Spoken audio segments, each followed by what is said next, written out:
car crash sequence, that was a really difficult sequence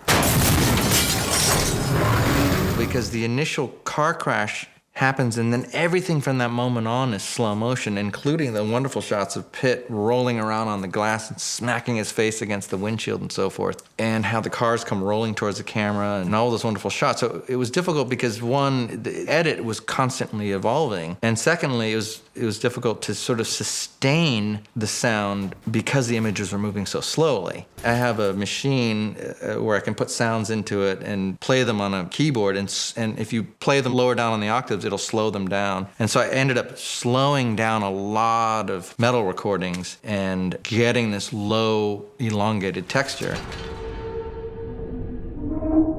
If you listen to the track, there's like weird, like rubber bands zipping, like whips happening.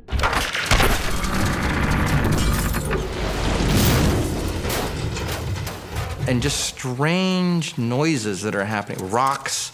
They have nothing to do with a car or a crash. It's just texture that just sounds like things are coming at you.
Every week, Tyler gave the rules that he and I decided. Gentlemen, welcome to Fight Club. The first rule of Fight Club is, you do not talk about Fight Club. The second rule of Fight Club is, you do not talk about Fight Club. Third rule of Fight Club, someone yells stop, goes limp, taps out. The fight is over. Fourth rule, only two guys to a fight. Fifth rule, one fight at a time, fellas. Sixth rule, no shirts, no shoes. Seventh rule, fights will go on as long as they have to. And the eighth and final rule, if this is your first night at Fight Club, you have to fight.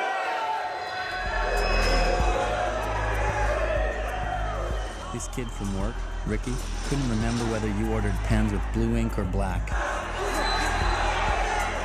But Ricky was a god for 10 minutes when he trounced the maitre d' of a local food court. Sometimes all you could hear were the flat, hard packing sounds over the yelling. Or the wet choke when someone caught their breath and sprayed. Stop!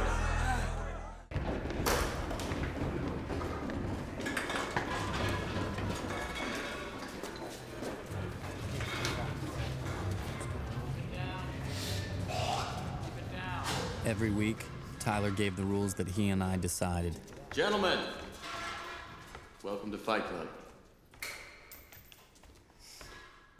The first rule of Fight Club is, you do not talk about Fight Club. The second rule of Fight Club is you do not talk about Fight Club. Third rule of Fight Club, someone yells stop, goes limp, taps out. The fight is over. Fourth rule, only 2 guys to a fight. Fifth rule, 1 fight at a time, fellas. Sixth rule, no shirts, no shoes. Seventh rule, fights will go on as long as they have to. And the 8th and final rule, if this is your first night at Fight Club, you have to fight.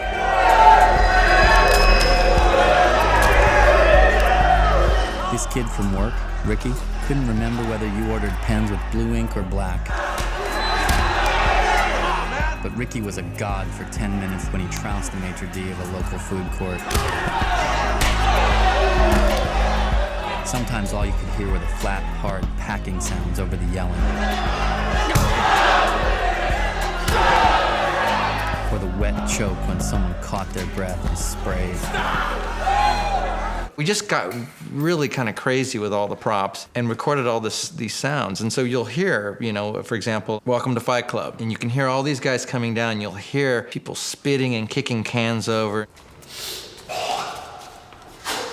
And it's just us in a basement kind of collecting noises. In the world I see, you're stalking elk through the damp canyon forest around the ruins of Rockefeller Center. You'll wear leather clothes that will last you the rest of your life. You'll climb the wrist-thick kudzu vines that wrap the Sears Tower.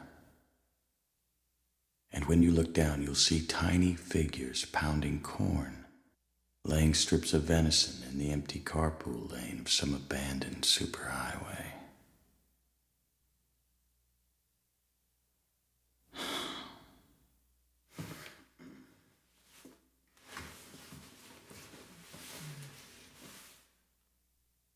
Feel better, champ.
I see. You're stalking elk through the damp canyon forest around the ruins of Rockefeller Center. You'll wear leather clothes that will last you the rest of your life. You'll climb the wrist-thick kudzu vines that wrap the Sears Tower. And when you look down, you'll see tiny figures pounding corn, laying strips of venison in the empty carpool lane of some abandoned superhighway.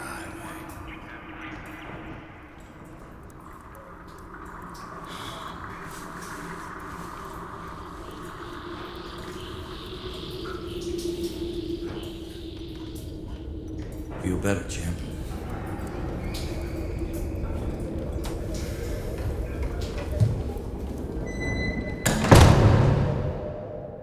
The kudzu vine sequence is one of my favorite sound sequences in the film. It's Tyler Durden going, I know now what I'm going to do. I'm going to change the world. You'll wear leather clothes that will last you the rest of your life. You'll climb the wrist-thick kudzu vines that wrap the Sears Tower. And I thought, well, wait, what would be cool would be to somehow hear what it is that he's seeing. I thought, well, what if the zoos became loose in, Central Park and the animals are roaming and they're crying in the buildings? And what if these strange crickets came into New York City and they were, chirping?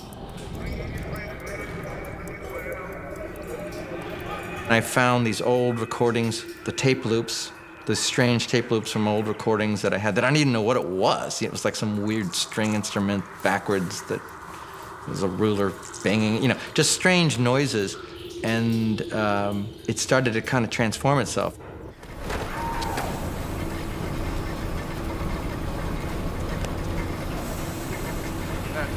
That's right, my young friend. Love your work. Bob, you're this way. Let's go.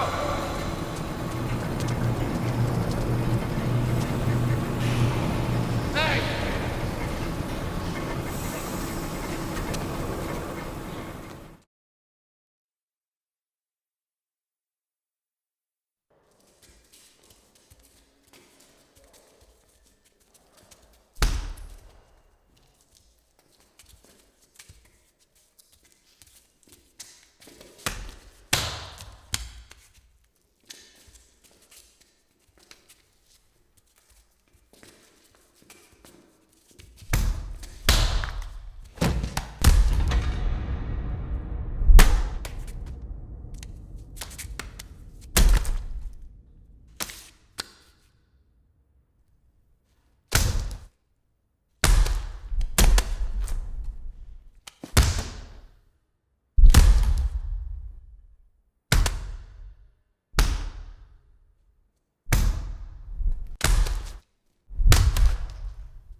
Jackson Flame's sense of rejection.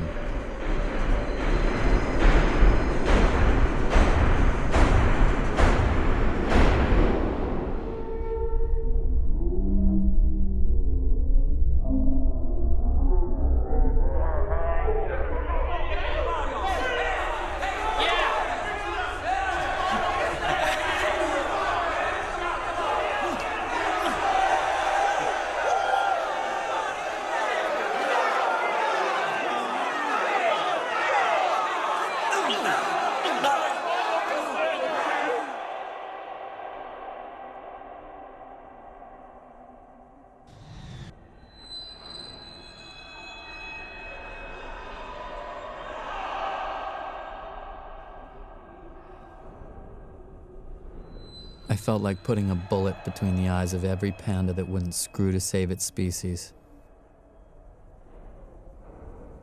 I wanted to open the dump valves on oil tankers and smother all those French beaches I'd never see.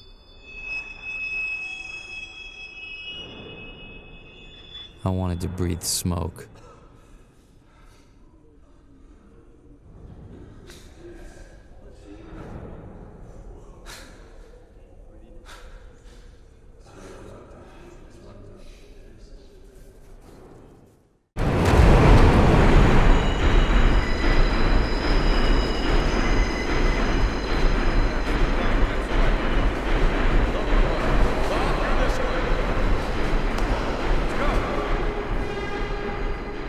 Jackson Flame's sense of rejection.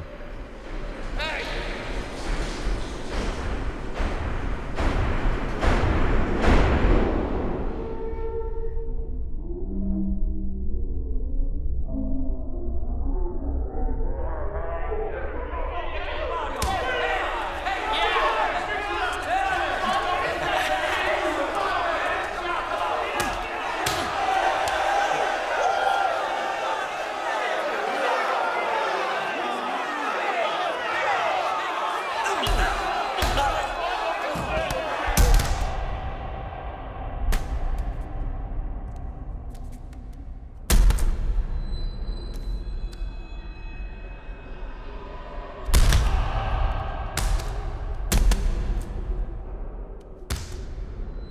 felt like putting a bullet between the eyes of every panda that wouldn't screw to save its species. I wanted to open the dump valves on oil tankers and smother all those French beaches I'd never see.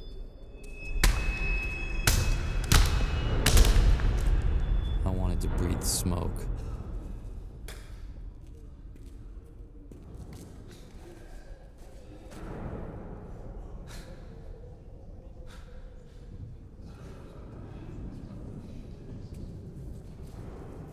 There's a new character that gets introduced. It's Jared Leto, and we call him Angel Face. And Edward Norton, you can tell, doesn't realize it himself, but he's starting to become jealous because he was sort of number one, and now we've got Angel Face.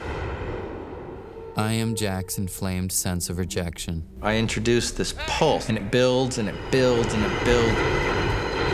We cut to the exterior of the tavern. There we hear the sound build up again, and it starts low and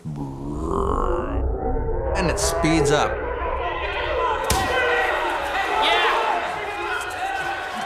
And the fight starts, and it starts off naturalistic, but then Jack gets he gets sort of empowered and kind of drunk with this strength. As we start to hear his narrative come in, the sound goes from naturalistic into this other place where it's his interior monologue. I felt like putting a bullet between the eyes of every panda that wouldn't screw to save its species. And all the voices of the crowd disappear. Like what we do when we're talking to somebody, we don't notice we're in a busy place when I'm tuning something out. But in filmmaking, we have to do it to force, hopefully, not in a bad way, but force our audience into a certain perspective. Where'd you go, psycho boy? I felt like destroying something beautiful.